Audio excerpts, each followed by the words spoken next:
Hello my dear student, welcome to Deepak classes.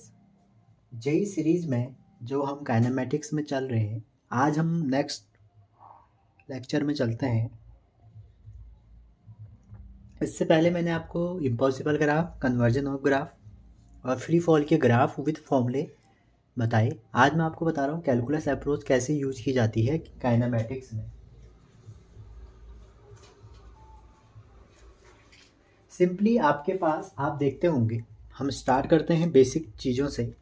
Calculus क्यों कहा गया बच्चों? यहाँ पे कैलकुलस इसलिए कहा गया, आप देखते होंगे जब डिस्प्लेसमेंट टाइम लेते हैं हम, आप देखते होंगे डिस्प्लेसमेंट टाइम का अगर डेरिवेटिव जो है, तो इस डेरिवेटिव से आप देखते होंगे हम कहते हैं कि जो स्लोप होगा एक्स टी ग्राफ का, डिस्प्लेसमेंट टाइम ग्राफ का, वो वेलोसिटी होगा। तो इसका मतलब क्या है, अगर आपको एक्स गिवन है तो आप वेलोसिटी निकाल सकते हैं। उसके बाद आप पढ़ते हैं acceleration equal to rate change of velocity, rate change of velocity. ये दो फॉर्मूले आपको पता है। अब यहाँ से आप ध्यान दीजिए, अगर आपको डिस्प्लेसमेंट दिया है, अगर आपको डिस्प्लेसमेंट दिया है और बच्चों आपको डिस्प्लेसमेंट से जाना है वेलोसिटी में, ठीक है, आपको डिस्प्लेसमेंट दिया है और डिस्प्लेसमेंट से कहाँ जाना है, वेलोसिटी में जाना है, और वेलोसिटी से आपको एक्सेलरेशन में जाना है। इसको मैं ए लिख देता हूँ सिंपली। तो आप क्या करेंगे, सिंपली आप उसको टाइम के रिस्पेक्ट में डिफ्रेंशिएट कर देंगे। उस फंक्शन को आपको टाइम के रिस्पेक्ट में डिफ्रेंशिएट कर देना है, आपको उसके अगली चीज़ें मिलनी शुरू हो जाएंगी। और ज़रूरी नहीं है ना बच्चों कि आपको डिस्प्लेसमेंट ही दिया हो, मे बी आपको एक्सेलरेशन दिया हो।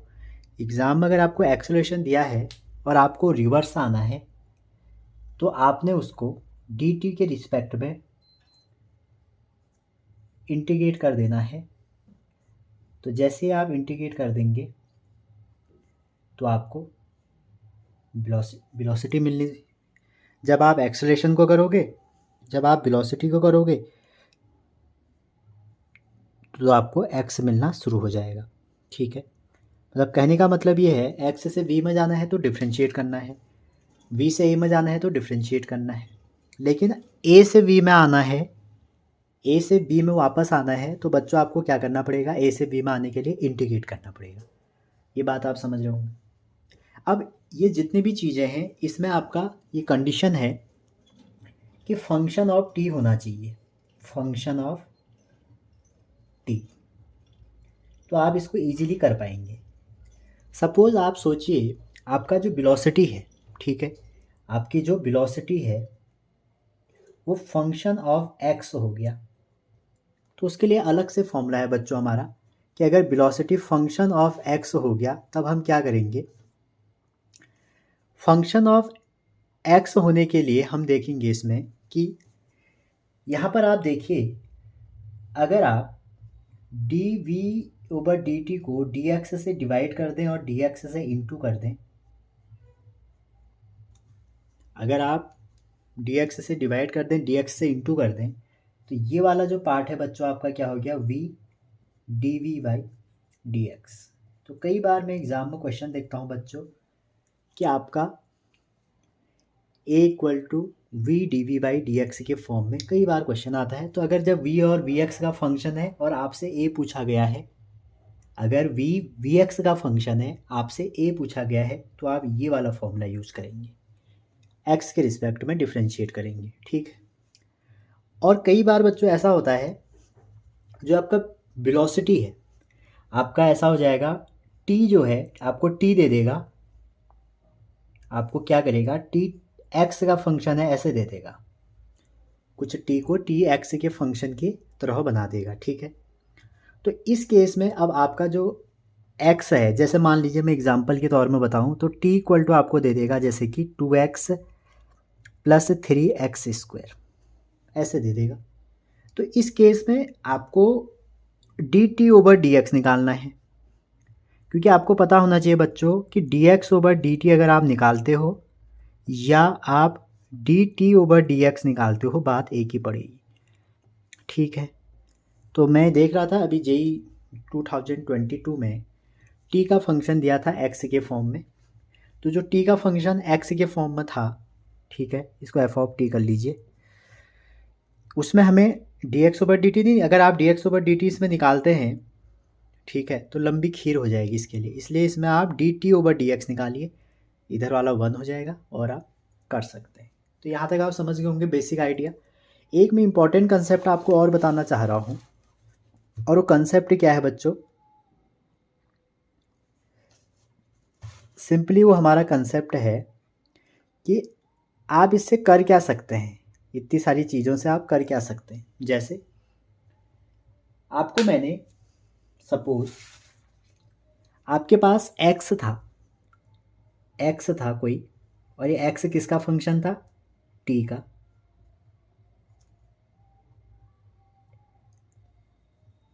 आपके पास जो एक्स था वो टी का फंक्शन था,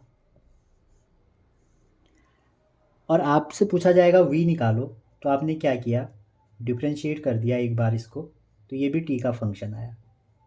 ठीक है, ये मैं आपको ऑलरेडी बता चुका हूँ।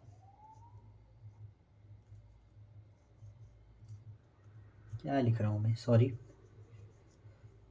v equal to D X over D T कर दोगे आप, ये आ जाएगा।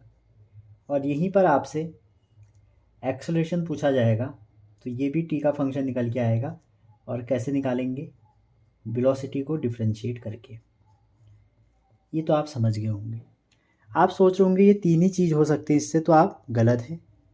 इससे तीन नहीं और भी कोई चीज़ हो सकती है। जैसे अगर आपको काइनेटिक एनर्जी में चेंज निकालना हो, अगर आपको काइनेटिक एनर्जी में चेंज निकालना हो, तो आप यहाँ से निकाल सकते हैं चेंज इन काइनेटिक एनर्जी। आपको 2 टाइम दे देगा,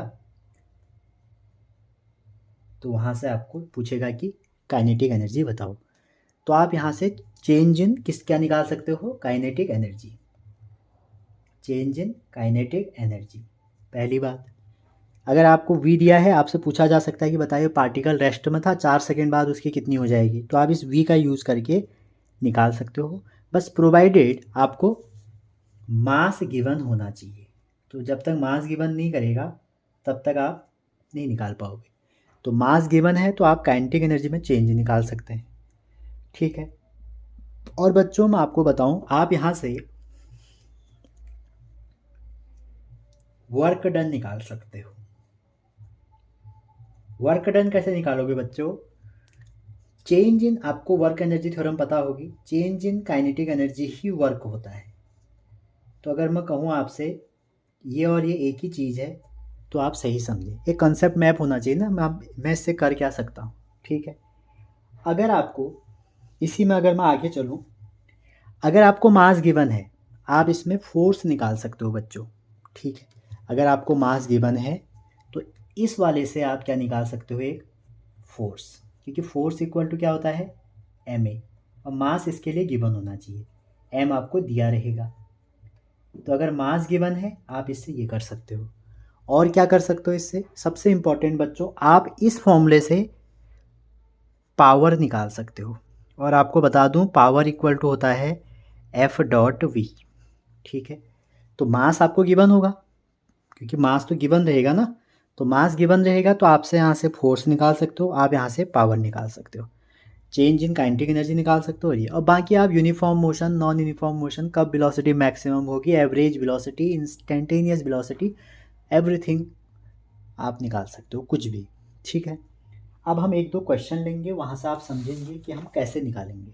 ठीक है, चलिए स्टार्ट करते हैं। पहला क्वेश्चन, तो पहला क्वेश्चन हमारा है, ये क्वेश्चन अगर बच्चों मैं आपको बताऊं एस.सी. वर्मा का क्वेश्चन, वॉल्यूम फर्स्ट जो हमारे एस.सी. वर्मा सर की किताब है, उसमें वॉल्यूम फर्स्ट का rest and motion kinematics chapter का क्वेश्चन नंबर 2 एग्जाम्पल है। तो इसमें एक्स जो है, मैंने पूरा क्वेश्चन नहीं लिखा है, आप वहाँ से पढ़ सकते हैं। तो एक्स आपको पोजीशन दिया है और कहा है कि पोजीशन ये है A T plus B T square plus C T plus D. तो क्वेश्चन ये है find dimension of A B C D, पहला क्वेश्चन। और दूसरा है find velocity and acceleration at T equal to 4। और तीसरा है find average velocity between T0 to T4। तो आपको ये क्वेश्चन दिया है, आप कर सकते हैं इस क्वेश्चन को। अब जब हम इस क्वेश्चन को स्टार्ट करते हैं बच्चों, देखिए आप x इक्वल टू आपको दिया है AT³ plus BT² plus CT plus D। तो ये प्रिंसिपल ऑफ होमोजेनिटी पढ़ा होगा आपने। वो क्या बोलता है कि वही क्वांटिटी ऐड की जा सकती हैं, सब्ट्रैक्ट की जा सकती हैं जो सेम डायमेंशन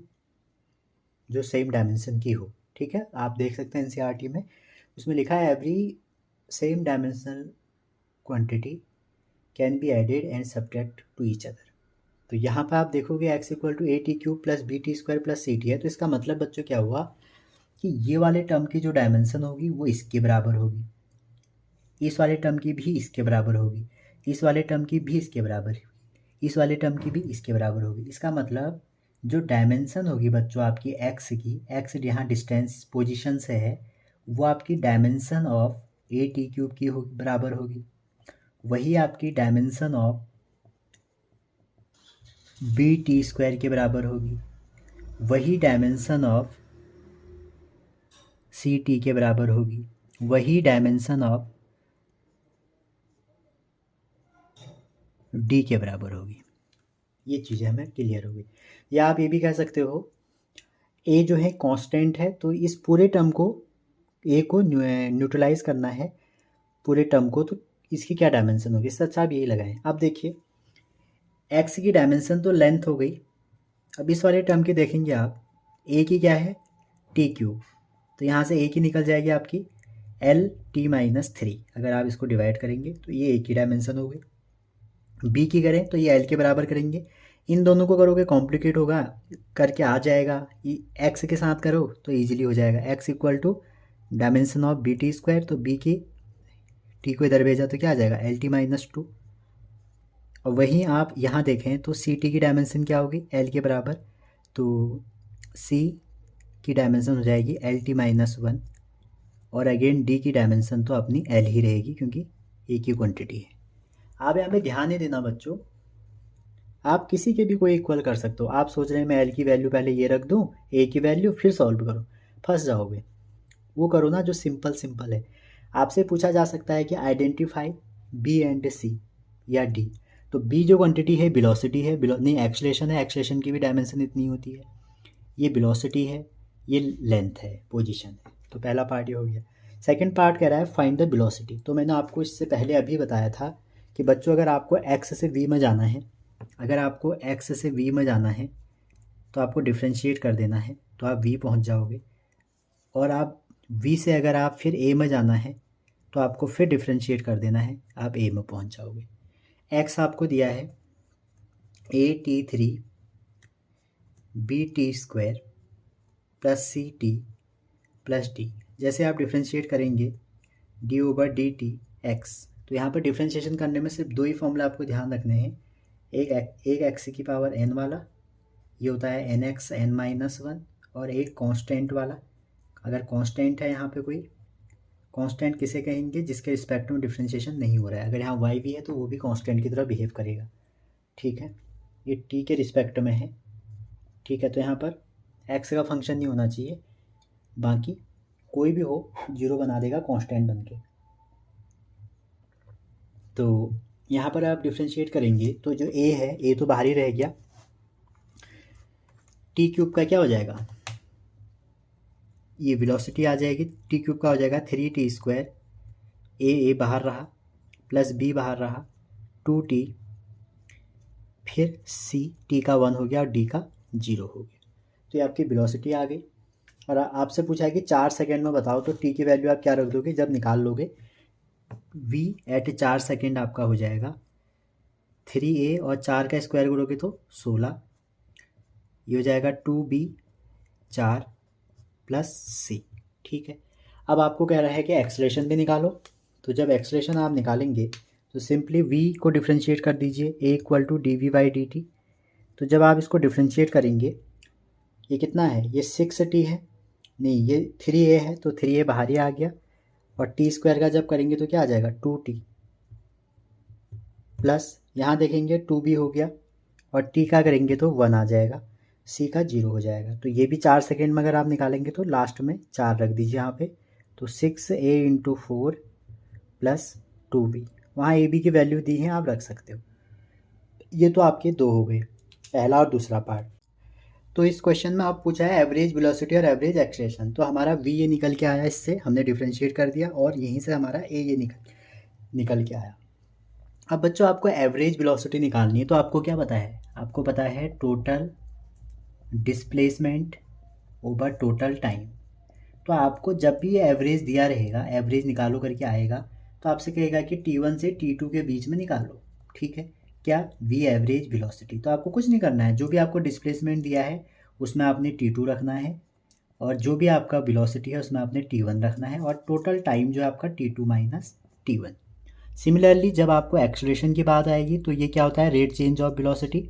तो आपको जो भी वेलोसिटी आएगी VT2 VT1 T2 - T1। देखिए यहाँ पर क्या है ना, 2 से 4 निकालना है, तो हमारा T1 2 है, ये 4 है, ठीक है।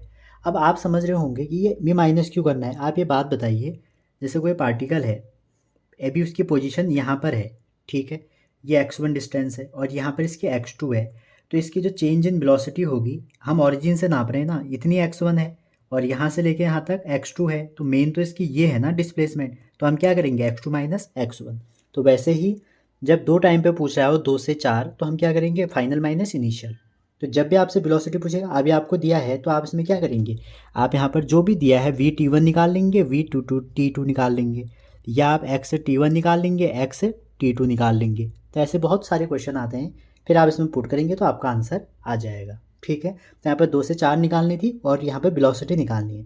तो हम वेलोसिटी निकालनी है तो डिस्प्लेसमेंट में जाएंगे, पहले हम यहाँ पे 4 रखेंगे, फिर हम यहाँ पे 2 रखेंगे। अब यहाँ पर अभी वेरिएबल हैं हमारे सारे, तो मैं रख नहीं रहा हूँ, अभी आगे क्वेश्चनों में हम रखेंगे, तो फिर हम निकाल सकते हैं, ठीक है। अगला क्वेश्चन 2 है आपके लिए, x = 18t + 5t²। अब मैंने नंबर में ले लिया है question. Find velocity and acceleration eight t = 2 second. देखो बच्चों, इसको इंस्टेंटेनियस भी कहा जा सकता है। जब आपसे एक पर्टिकुलर टाइम को पूछेगा, that is called instantaneous velocity acceleration. अगर आपसे दो इंटरवल के बीच में एक टाइम पर पर्टिकुलर टाइम देगा, 1 से 2, 2 से 3, तो उसको हम एवरेज भी बोलते हैं, ठीक है। तो आपको करना क्या है, आपको x दिया है, x = 18t + 5t²। आप इसको डिफ्रेंशिएट कर दीजिए तो आपको v मिल जाएगा, dx/dt। और जैसे आपको v मिलेगा तो ये हो जाएगा 18 + 10t। अब आपको a भी निकाल लीजिए पहले, तो dv को जैसे ही आप डिफ्रेंशिएट करेंगे तो आपका आ जाएगा 18 कांस्टेंट है, 0 हो जाएगा, और 10t का 10 आ जाएगा, तो मतलब एक्सेलरेशन 10 आ जाएगा, ठीक है बच्चों। अब आपसे पूछा है find velocity and acceleration eight 2 second, ठीक। तो जब वेलोसिटी एट 2 आप निकालोगे तो कितना हो जाएगा, 2 रख दीजिए यहाँ पे, क्योंकि टी ए की जगह है, तो 20 हो गया, 20 में 18 जोड़ो, 38 हो गया। 38 यूनिट ज़रूर लिखना बच्चों, मीटर पर सेकेंड। अब देखो एक्सेलरेशन चाहे 2 पे पूछे, 4 पे पूछे, 10 पे पूछे, वो भी 10 ही रहेगा। क्यों, अगर आपका एक्सेलरेशन फंक्शन ऑफ टाइम नहीं होता है, उसको आप यूनिफॉर्म बोलते हैं। यूनिफॉर्म या तो कांस्टेंट होना चाहिए, यूनिफॉर्म या फंक्शन ऑफ टाइम नहीं होना चाहिए। तो यूनिफॉर्म मोशन है, यूनिफॉर्म एक्सेलरेशन है। दूसरा आपसे पूछा है फाइंड वेलोसिटी है 2 से 3 सेकेंड। तो 2 से 3, तो 2 में इतनी आ रही है, एक बार आप 3 भी रखिए, तो जैसे आप 3 रखेंगे तो यहाँ पे कितना आ जाएगा 30, और 30 में अगर 18 ऐड करेंगे तो 48। अब जब आप एवरेज निकालेंगे तो एवरेज निकालने के लिए क्या लेना है, टोटल वेलोसिटी ओवर टोटल आपका टाइम। अब टाइम कितना है, आप टाइम देख रहे होंगे, यहाँ पे टाइम है आपका 2 से 3 में 1 सेकेंड, तो आप निकाल सकते हैं v एवरेज = 48 - 38/1, ठीक है। v क्या कर सकते हैं आप, आपसे क्या पूछा है, एवरेज वेलोसिटी पूछा है, सॉरी, ये मैंने एवरेज एक्सेलरेशन निकाल दिया, आपसे एवरेज वेलोसिटी पूछा था। तो एवरेज वेलोसिटी में आप किस में रखेंगे वैल्यू, इस वाले में, क्योंकि जो एवरेज वेलोसिटी होगी डेल्टा वी, वो होगा डेल्टा x2 - x1/डेल्टा t। तो डेल्टा t तो 1 ही है, लेकिन ये कब रखते हैं हम, ये जब हमें पूछा जाता है एवरेज एक्सेलरेशन, हमें एवरेज वेलोसिटी पूछी है, तो एक बार आप x में 2 रखिए, तो x में जब आप 2 रखेंगे तो कितना आ जाएगा 36 प्लस 20, तो ये हो जाएगा आपका 36 में अगर आप 2 सेकेंड में अगर आप 36 में 20 ऐड कर रखते हैं तो ये आपका आ जाएगा 56। ठीक है, ये 56 हो गया। आप 3 रखिए, तो 18 3 जा 54, 54 प्लस 5 में 3 15 हो जाएगा, तो ये हो जाएगा 9 और 69, तो ये हो जाएगा 69 माइनस 56/1। तो जब भी आपसे एवरेज वेलोसिटी पूछे तो एवरेज वेलोसिटी में आपने क्या करना है, ये गलत हो रहा है, 3 का आप यहाँ रखेंगे तो 3 का स्क्वायर 9, ये 45 हो जाएगा, और इसको ऐड करेंगे तो 99 हो जाएगा। ठीक है, तो जब भी आप इसको सॉल्व कर लीजिए, 99 में से ये माइनस करेंगे तो आ जाएगा 43 मीटर पर सेकेंड। तो बच्चों जब भी आपसे एवरेज वेलोसिटी पूछेगा तो आप क्या करोगे, आप ऐसे डिस्टेंस निकालोगे, डिस्प्लेसमेंट के जरिए जो भी है निकालोगे डिस्प्लेसमेंट, फिर ये लगाओगे। एवरेज वेलोसिटी पूछेगा, ये एवरेज वेलोसिटी पूछेगा तो ये ऐसे करोगे। एवरेज एक्सेलरेशन पूछेगा तो चेंज इन वेलोसिटी निकालोगे और उसको विद रिस्पेक्ट टू टाइम से डिवाइड कर दोगे। ठीक है, इंस्टेंटेनियस में कोई दिक्कत नहीं है, आपको डिफ्रेंशिएट करके बस वैल्यू रख देना है। ठीक है, अब लेते हैं अगला एग्जांपल जिसमें हमें इंटीग्रेशन करना पड़े। आपका एक्स दिया है, डिस्प्लेसमेंट दिया है, पूछ रहा है फाइंड टाइम एट विच वेलोसिटी 0। तो आपसे बच्चों कह सकता है वेलोसिटी 0, एक्सेलरेशन 0, तो आप पहले निकालिए तो सही जो वो कह रहा है, फिर उसके बाद उसको 0 कर दो। ठीक है, तो यहाँ पर एक्स दिया है आपको 4t² माइनस 15t प्लस 25। तो जैसे ही आप इसको डिफ्रेंशिएट करेंगे dx/dt से, तभी तो वेलोसिटी आएगी, तो ये हो जाएगा 8t माइनस 15। तो आपसे कह रहा है कि फाइंड टाइम व्हेन वेलोसिटी 0, तो वेलोसिटी 0 करो।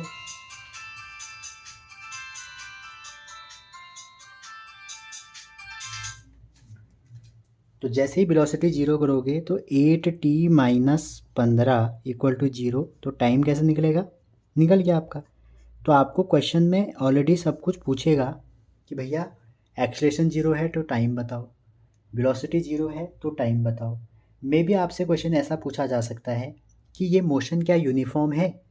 अगर आपसे पूछा जाएगा check this motion is uniform या नॉट, तो आप क्या करो, ए निकालो। ए जैसे आपने निकाला dv/dt आया, और ये कितना आया 8 आ गया। ठीक है, तो जैसे ही ये 8 आया, अब आप बताइए एक्सेलरेशन क्या है, यहाँ पे कांस्टेंट है। तो जब भी आपका एक्सेलरेशन कांस्टेंट होगा, जब भी आपका एक्सेलरेशन कांस्टेंट होगा या नॉट फंक्शन ऑफ टी होगा, तो आप उसको कहेंगे यूनिफॉर्म मोशन। जब भी आपका एक्सेलरेशन कांस्टेंट होगा या नॉट फंक्शन ऑफ टी होगा, फंक्शन टी का नहीं होगा, तो उसको हम यूनिफॉर्म मोशन कहेंगे। क्वेश्चन 4 है t equal to ax² plus bx, find the instantaneous acceleration in term of velocity. तो बच्चों आप देखो, मैं आपसे कह रहा था ना, जब भी आपको t को x का फंक्शन दिया रहेगा, जब भी आपको चाहे t हो या v हो, आपको अगर tx का फंक्शन दिया रहेगा तो आप इसको उल्टा डिफ्रेंशिएट करिए, dt का dx के रिस्पेक्ट में करिए। वैसे ही अगर आपको जो वेलोसिटी है, अगर जो वेलोसिटी है वो ऐसे t के टर्म में दिया है, तो आप क्या करिए, वेलोसिटी को उल्टा डिफ्रेंशिएट करिए। और बाद में आपको ये पता होना चाहिए कि जो dy/dx है बच्चों, वो जो आपने रिवर्स कर रखा है उसका रेसिप्रोकल होता है। ठीक है, तो अब जब आप यहाँ पे करेंगे तो यहाँ पे तो x के टर्म में है, तो t को अगर आप dt/d, सॉरी x कह रहा हूँ यहाँ पे, t के रिस्पेक्ट में करिए, t के रिस्पेक्ट में, नहीं x ही करना है, सॉरी x ही करना है। तो dt/dx जब आप करेंगे तो हो जाएगा 2ax, मैं x की पावर n वाला फॉर्मूला लगा रहा हूँ, तो 2 आ गया, x 1 हो जाएगा, प्लस b x का 1 हो जाएगा। अब देखिए ये मेरा dt/dx है, ये जो मेरा आया ये dt/dx है, तो इसको आप रेसिप्रोकल कर दीजिए। तो dx/dt क्या हो जाएगा बच्चों, dx/dt हो जाएगा 2ax प्लस b और अपॉन में। ठीक है, और जब भी कोई चीज़ अपॉन में होती है ना, तो आप उसको क्या बोल सकते हो, उसकी पावर है -1। क्लियर है यहाँ तक। अब ये हमारा वेलोसिटी है, तो वेलोसिटी को आप ऐसे लिख लीजिए। तो आपसे कह रहा है कि इंस्टेंटेनियस एक्सेलरेशन निकालिए, तो हमें पता है a equal to D V by D T, ठीक है। अब आप सोच रहे होंगे कि मैं इसको भी x के रिस्पेक्ट में डिफ्रेंशिएट करता, यहाँ से फिर निकालता। तो मैं आपकी इन्फॉर्मेशन के लिए बता दूं, जो सेकेंड डेरिवेटिव है बच्चों, वो रेसिप्रोकल के वाली प्रॉपर्टी फॉलो नहीं करता है, ये इसके बराबर नहीं होगा, ठीक है, समझ रहे हैं। तो a इक्वल टू ये जब आएगा तो हम इसको डिफ्रेंशिएट कर दें तो हो जाएगा -1, आगे आ जाएगा 2ax प्लस बी, और -1 में जब आप एक और ऐड करेंगे तो -2 आ जाएगा, और अब इसका भी निकलेगा तो d/dt 2ax प्लस बी, हम इसका भी अब निकाल रहे हैं। क्लियर है यहाँ तक? हमने क्या किया, ये किया। अब आप यहाँ पे ध्यान से देखिए, मैं आपसे कहा था, इस क्वेश्चन में बहुत कुछ छिपा है। मैंने आपसे क्या कहा था, अब इसको आप अगर लगाएंगे तो यहाँ से dx/dt मिल जाएगा। तो मैंने आपसे, जब मैंने स्टार्टिंग में आपको बेसिक बताया तो मैंने आपसे कहा अगर आपको v x का फंक्शन मिलता है, अगर आपको v x का फंक्शन मिलता है तो जो आपका एक्सेलरेशन होगा वो होगा v dv/dx। तो इसका मतलब है ये वाली अप्रोच आपकी गलत है, समझ रहे हैं। आप इसको डिफ्रेंशिएट कर लीजिए, लेकिन x का जब आप करेंगे dx/dt आ जाएगा। तो सॉल्व होने को हो जाएगा, लेकिन थोड़ा कॉम्प्लिकेटेड हो जाएगा, ठीक है, कई बार नहीं भी सॉल्व हो सकता है बच्चों। तो मैं इस मेथड को इरेज कर रहा हूँ, ये मेरे काम की नहीं है, तो मेरे पास ये रही। अब आप देखिए ये कैसे आया, ये मैं एक बार और बता देता हूँ। a इक्वल टू हो गया dv/dt, तो मैंने dx और dx से डिवाइड कर दिया, तो ये जो है आपका इसने v बना दिया, तो इसलिए ये x v हो गया, और ये v 2ax प्लस b की पावर -1 हो गया। अब जब आप इसको डिफ्रेंशिएट करेंगे dv/dx तो आप इजीली कर सकते हैं। तो v को ऐसे रहने दीजिए, क्योंकि v के ही टर्म में निकालना है, v ऐसे ही कर दो। और dv/dx जब करोगे तो -1 2ax प्लस b और -1 की पावर -2, और इसके बाद इसके अंदर करोगे अगर आप, तो अंदर करोगे तो 2a मिल जाएगा आपको। और जो 2ax प्लस b की पावर -2 है, आप देखो जो -1 है ये क्या है, v है, तो यहाँ -2 है तो v² हो जाएगा, ठीक है। तो एक v² ये था और एक v ये था, तो -v³ 2a, ये आपका आंसर हो जाएगा। v के टर्म में जाइए, ये v हो जाएगा, ठीक है, और एक v² हो जाएगा, ये v, तो v³ माइनस वाला आगे आ जाएगा। तो ये बच्चों कितना सरल क्वेश्चन था। और ये क्वेश्चन अगर आपकी इन्फॉर्मेशन के लिए बताया जाए तो कहीं और का नहीं, जेई 2005 का क्वेश्चन है। तो यहाँ से आप दो चीज़ सीखे कि जब टी एक्स का फंक्शन है, एक्स का फंक्शन है, तो हम dt/dx निकालेंगे। वैसे मैं स्टार्टिंग में आपको बता चुका हूँ, अभी मैंने क्वेश्चन के साथ कराया। देखो टी एक्स का फंक्शन है तो मैंने ये किया। अगर वैसे ही टी वी का फंक्शन होता तो मैं dt/dv निकालता। यहाँ से क्या निकलता है, रेसिप्रोकल करके एक्सेलरेशन। अब उसके बाद मैंने देखा v जो है वो x का फंक्शन है, तो जब v x का फंक्शन होगा तो मैं ये वाला फॉर्मूला लगाऊंगा, ठीक है। और इसके बाद तो फिर रिलेट ही करना है, आंसर आ जाएगा। Thank you. नेक्स्ट क्वेश्चन में चलते हैं। इतनी जल्दी थैंक यू नहीं आपसे। तो अगला क्वेश्चन हमारा जो है उसको देखते हैं। अगला क्वेश्चन आपके पास एक्सेलरेशन दिया है। मैंने आपसे कहा था अगर आपको एक्सेलरेशन दिया है, एक्सेलरेशन से वेलोसिटी में आना है, वेलोसिटी से एक्स में आना है, तो इंटीग्रेशन यूज़ करना है, ठीक है। तो आपको एक्सेलरेशन दिया है और आपसे पूछा जा रहा है कि वेलोसिटी t0 पे 2 है, तो वेलोसिटी निकालिए t4 पे। तो आपने फॉर्मूला लिखा a इक्वल टू dv/dt। तो जैसे आप इसको करेंगे तो dv इक्वल टू क्या हो जाएगा, dv इक्वल टू हो जाएगा a dt, ठीक है। अब दोनों साइड इंटीग्रेट करते हैं तो वेलोसिटी कहाँ से स्टार्ट हो रही है, t0 से। जब टाइम 0 था तो वेलोसिटी हमारी 0 थी, और जब टाइम 2 है तो वेलोसिटी मेरी v है, जिसको मुझे निकालना है। तो इस dv का, जब भी आपको dx का dv का ऐसे डिफ्रेंशिएशन है, ये तो x ही होने वाला है, तो ये v हो गया। तो v निकालना है तुम्हें 0 से v तक, ठीक है। और a की वैल्यू जैसे आपने रखी तो 3t² dt plus 2t dt plus 2 dt, तो इसके रिस्पेक्ट में आपको करना है। और टाइम वही आपका t 0 से है, जब वेलोसिटी 0 t0 पे, और 2 सेकेंड में। तो यहाँ पर एक इंटीग्रेशन का इंपॉर्टेंट फॉर्मूला है। अगर आपको कभी भी x की पावर n का निकालना है तो x n+1 ओवर n+1।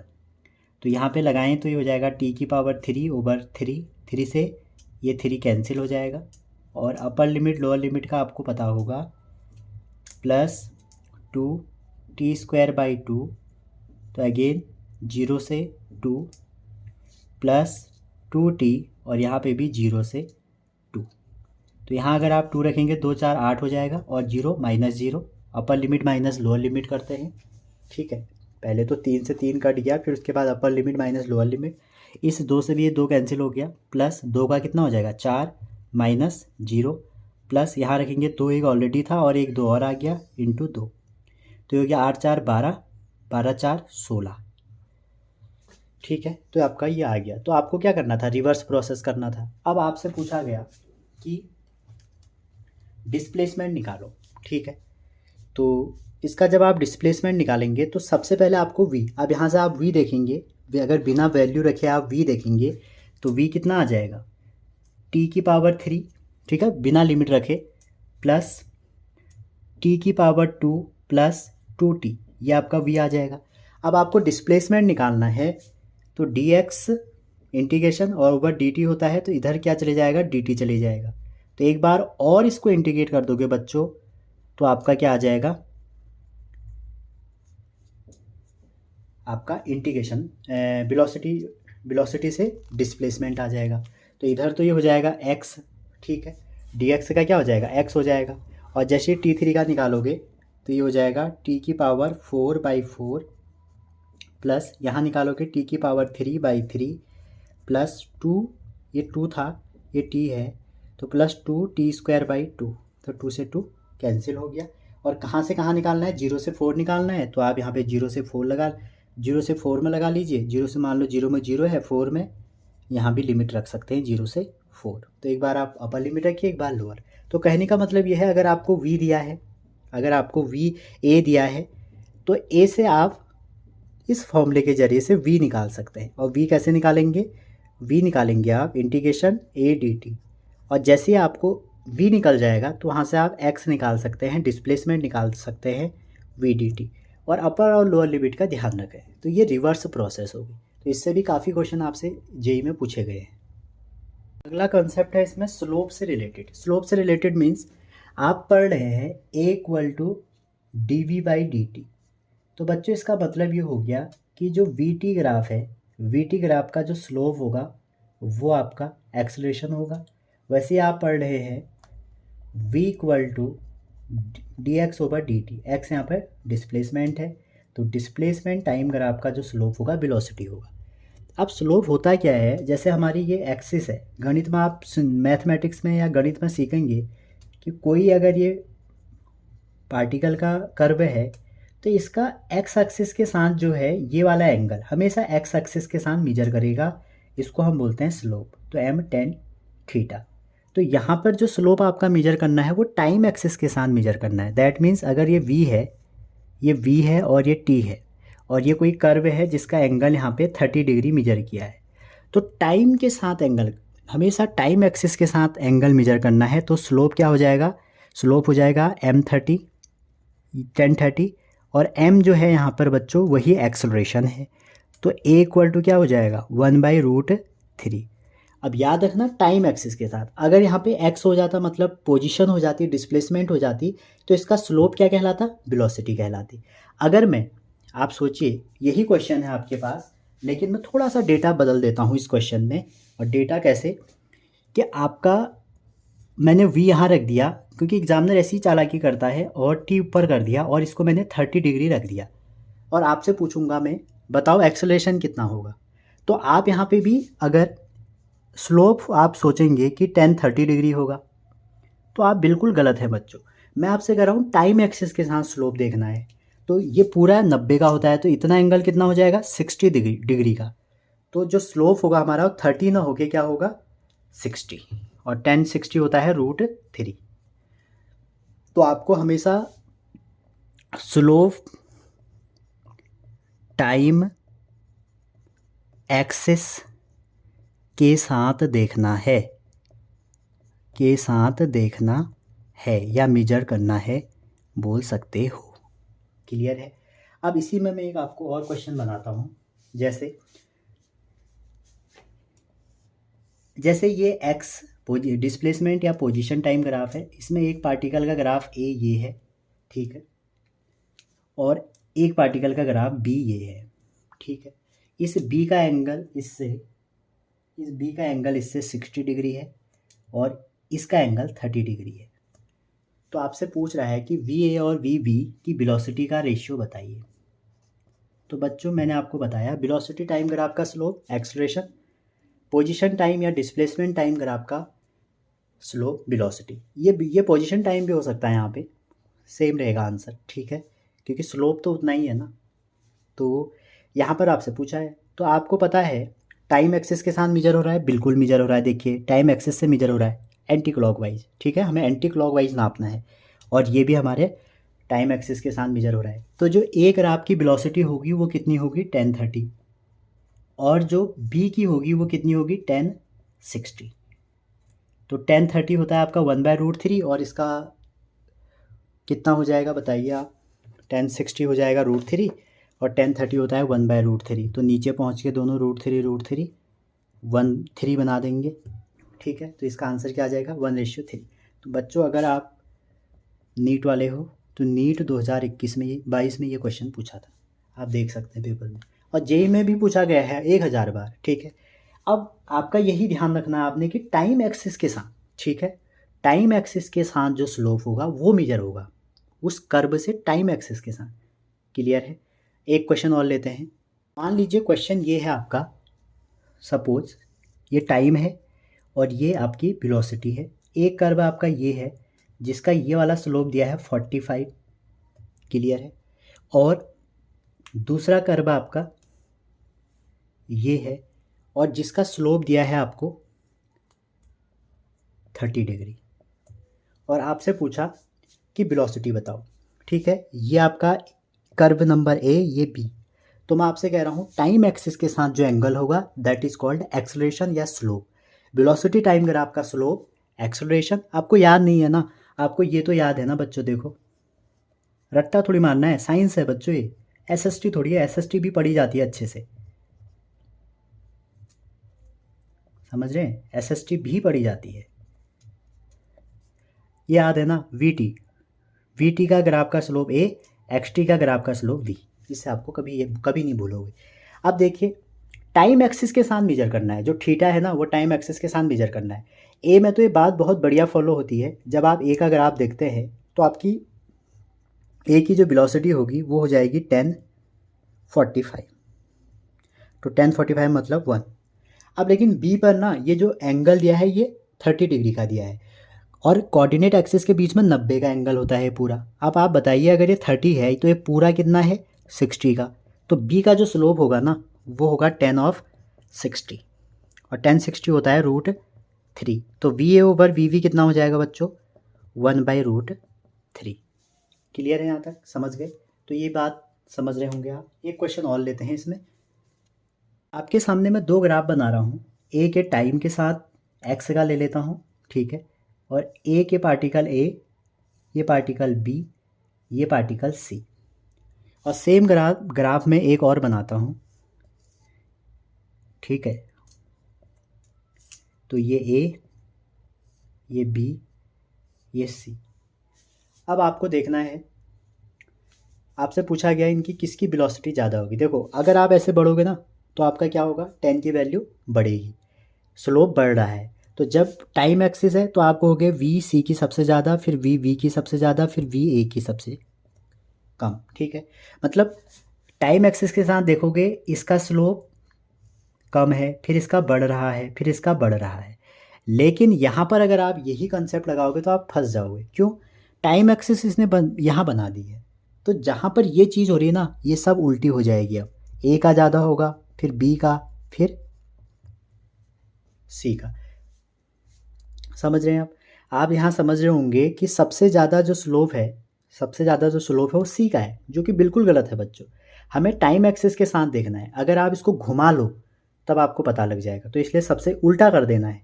अगर ये ए बी सी है, जैसे एक्स और टी में है, तो ये ऐसे बढ़ रहा है ना, तो अगर ये टी ऊपर पहुंच गया तो फिर ये नीचे वाला बढ़ेगा, फिर ये होगा। तो आप देख सकते हैं इस बात को भी।